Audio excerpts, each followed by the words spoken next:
लिए भारत को 2000 एयरक्राफ्ट की जरूरत होना यानी यही बताता है कि विकास कितना तेजी से होने वाला है।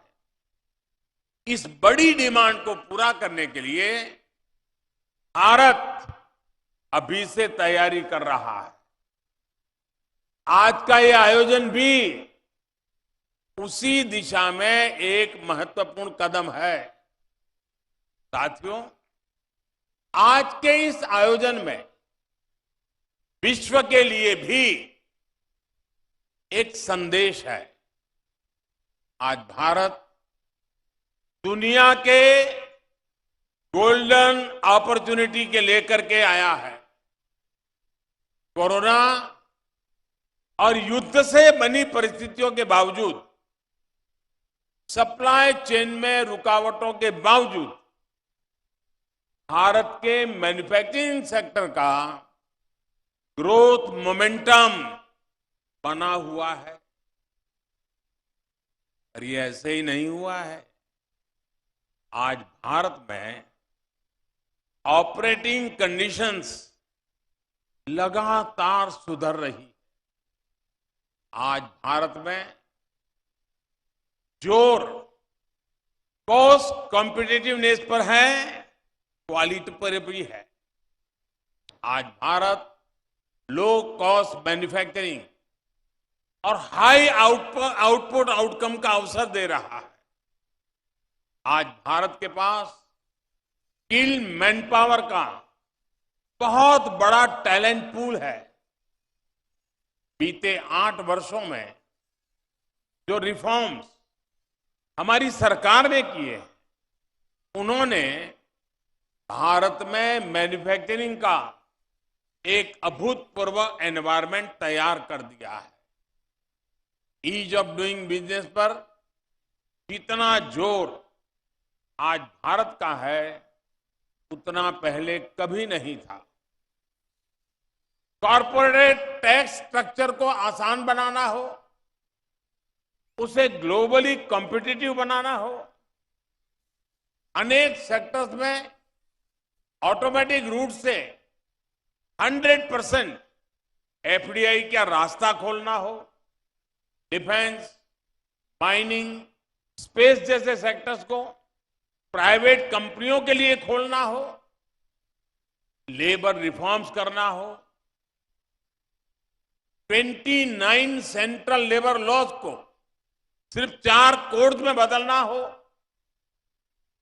33,000 उससे ज्यादा कंप्लायंसेस को खत्म करना हो, दर्जनों टैक्सेस के जाल को खत्म करके एक गुड्स एंड सर्विसेज टैक्स बनाना हो। भारत में आज इकोनॉमिक रिफॉर्म्स की नई गाथा लिखी जा रही। इन रिफॉर्म्स का बड़ा फायदा हमारे मैन्युफैक्चरिंग सेक्टर को ही मिल रहा है और क्षेत्र तो फायदा उठा ही रहे हैं। और साथियों, इस सफलता के पीछे एक और बड़ी वजह है, बल्कि मैं कहूंगा कि सबसे बड़ी वजह है, वो है माइंडसेट में बदलाव, मानसिकता में बदलाव।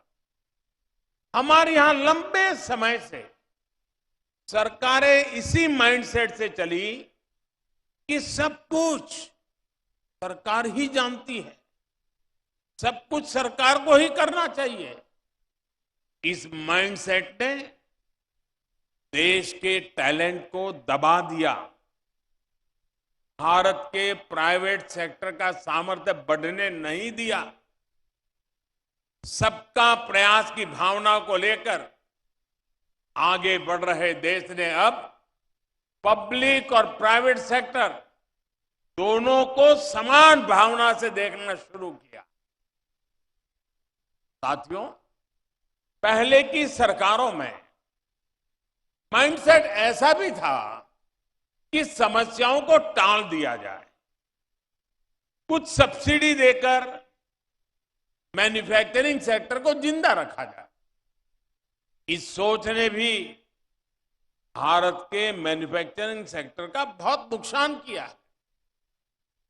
इस वजह से पहले न ही कोई ठोस नीति बनाई गई और साथ ही logistics, electricity supply, water supply, ऐसी जरूरतों को नजरअंदाज कर दिया गया।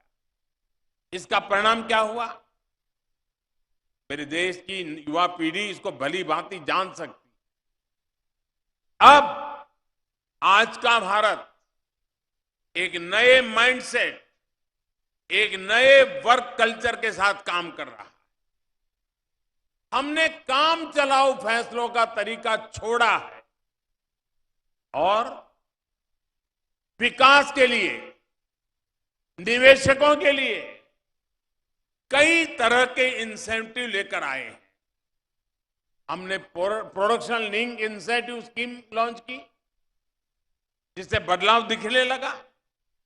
आज हमारी पॉलिसी स्टेबल है, प्रिडिक्टेबल है और फ्यूचरिस्टिक है। हम पीएम गति शक्ति नेशनल मास्टर प्लान और नेशनल लॉजिस्टिक पॉलिसीज के जरिए देश की लॉजिस्टिक व्यवस्था में सुधार ला रहे हैं। साथियों, पहले एक माइंडसेट ये भी था कि भारत मैन्युफैक्चरिंग में बेहतर नहीं कर सकता, इसलिए उसे सिर्फ सर्विस सेक्टर पर ध्यान देना चाहिए। आज हम सर्विस सेक्टर भी संभाल रहे हैं और मैन्युफैक्चरिंग सेक्टर को भी समृद्ध बना रहे हैं। हम जानते हैं कि आज दुनिया में कोई भी देश सिर्फ सर्विस सेक्टर या सिर्फ मैन्युफैक्चरिंग सेक्टर का विकास करके आगे नहीं बढ़ सकता। हमें विकास के होलिस्टिक अप्रोच को अपनाना होगा और आज का नया भारत उसी रास्ते पर आत्मविश्वास के साथ चल पड़ा है। पहले की सोच में एक और गलती भी थी। माइंडसेट ये था कि हमारे यहां स्किल मैन पावर की कमी है, देश के स्किल पे भरोसा नहीं था, देश की टैलेंट पर भरोसा नहीं था और इसलिए मैन्युफैक्चरिंग के क्षेत्र पर एक प्रकार से उदासीनता रही, उस पर कम ध्यान दिया गया। लेकिन आज भारत मैन्युफैक्चरिंग में भी सबसे आगे रहने की तैयारी में है। सेमीकंडक्टर से लेकर एयरक्राफ्ट तक हम हर क्षेत्र में सबसे आगे रहने के इरादे के साथ आगे बढ़ रहे हैं। ये इसलिए संभव हुआ क्योंकि पिछले 8 वर्षों में हमने स्किल डेवलपमेंट पर फोकस किया और उसके लिए एक माहौल तैयार किया। इन सारे बदलावों को आत्मसात करते हुए आज मैन्युफैक्चरिंग सेक्टर में भारत की विकास यात्रा इस पड़ाव पर पहुंची है। साथियों, हमारी सरकार की इन्वेस्टमेंट फ्रेंडली नीतियों का फल एफडीआई में भी दिखता है। पिछले 8 वर्षों में 160 देशों से ज्यादा की कंपनियों ने भारत में निवेश किया है। और ऐसा भी नहीं कि विदेशी निवेश सिर्फ कुछ इंडस्ट्रीज में ही आया हो, इसका फैलाव अर्थव्यवस्था के 60 से ज्यादा सेक्टर को कवर करता है। 31 राज्यों के अंदर इन्वेस्टमेंट पहुंचा है। अकेले एरोस्पेस सेक्टर में ही $3 बिलियन से अधिक का निवेश हुआ है। साल 2000 से 2014 तक इस सेक्टर में जितना निवेश हुआ था, उससे यानी वो 14 साल की तुलना में इन 8 वर्षों में 5 गुना ज्यादा निवेश हुआ है।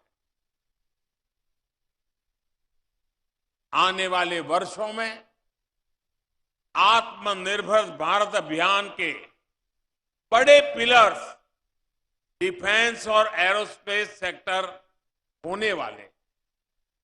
हमारा लक्ष्य है कि 2025 तक हमारी डिफेंस मैन्युफैक्चरिंग का स्केल $25 बिलियन पार कर जाएगा।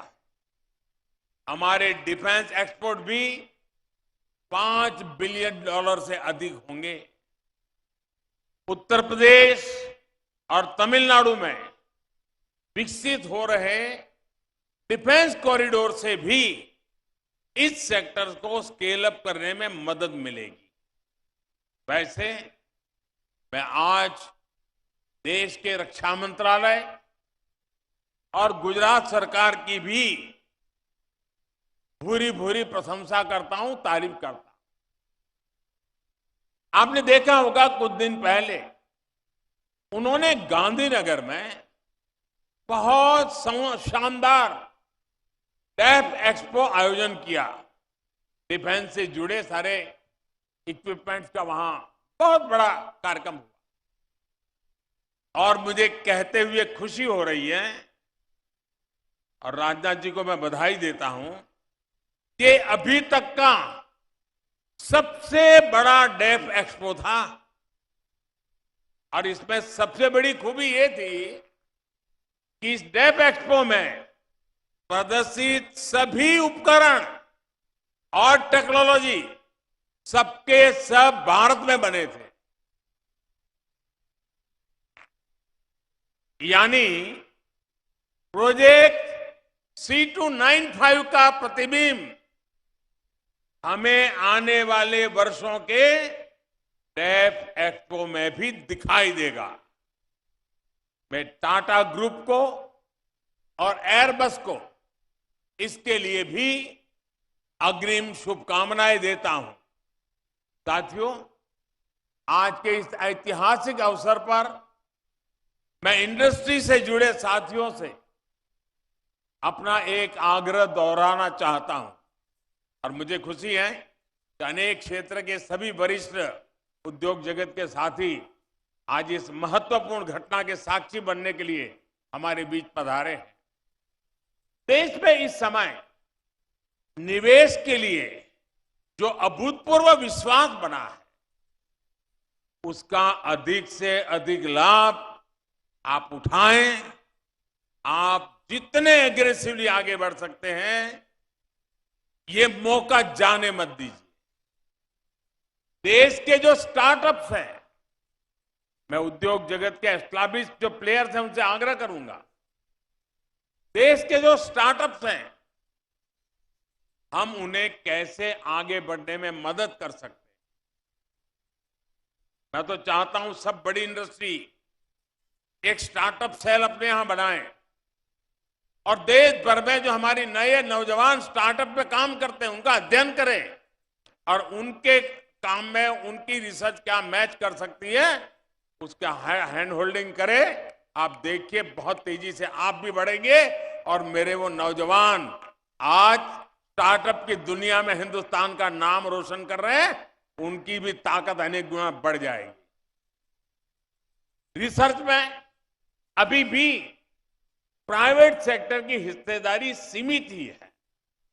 इसको हम मिलकर बढ़ाएंगे तो इनोवेशन का, मैन्युफैक्चरिंग का और सशक्त इकोसिस्टम विकसित कर पाएंगे। सबका प्रयास का मंत्र हम सबको काम आएगा, हम सबके लिए मार्गदर्शक रहेगा और हम सब उसी राह पर चल पड़ेंगे। एक बार फिर सभी देशवासियों को इस आधुनिक एयरक्राफ्ट मैन्युफैक्चरिंग फैसिलिटी के लिए मैं बहुत बहुत बधाई देता हूं। देश के नौजवानों के लिए अनेक नए अवसर इंतजार कर रहे हैं। मैं देश की युवा पीढ़ी को भी विशेष रूप से शुभकामनाएं देता हूं। बहुत बहुत धन्यवाद।